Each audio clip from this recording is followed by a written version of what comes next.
আমি কোরআনের scientific error ধরতে গিয়ে কোরআনের সৌন্দর্যে মুগ্ধ হয়েছি। আমি টিচার হতে চেয়েছিলাম, বুয়েটে আমার অনার্স মার্কসের মতো মার্ক ছিল। আমি ছিটকে পড়ে যাই, আমার একটি ক্ষোভ জন্মে সৃষ্টিকর্তার উপরে, ধর্মের উপরে, এবং আমি যাই না মার্কস ফেলে দিই। এটা হয়েছিল একটা মৃত্যু যন্ত্রণা থেকে, ডেথ থটস চিন্তা করে। আমার একটা ভাগ্না মারা গিয়েছিল। আল্লাহ, তুমি আমাকে সৃষ্টি করছো, আমি কেন মৃত্যুর মধ্য দিয়ে যাবো? আমি তোমার বলছি সৃষ্টি করতে। আইনস্টাইন তখন আমার বইটা পড়া হয়েছে, থিওরি অফ রিলেটিভিটি। আমার স্টিফেন হকিংস পড়া।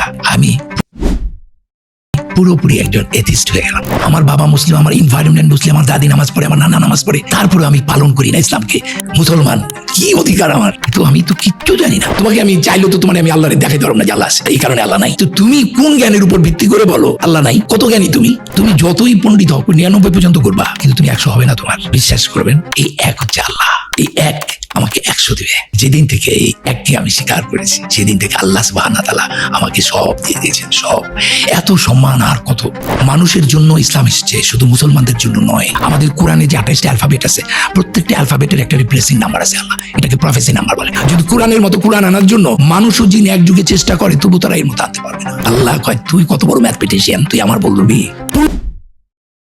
15 দিন নিজে মাতবুরি করে এই বানাইতে চাইছিলাম, আমি 15 ডেজের দিন অসুস্থ হয়েছি।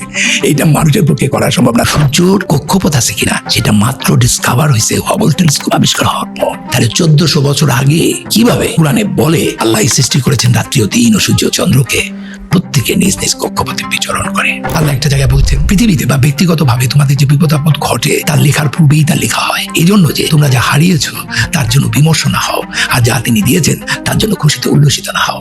আল্লাহ ভালোবাসেন না উদ্ধত অহংকারীকে।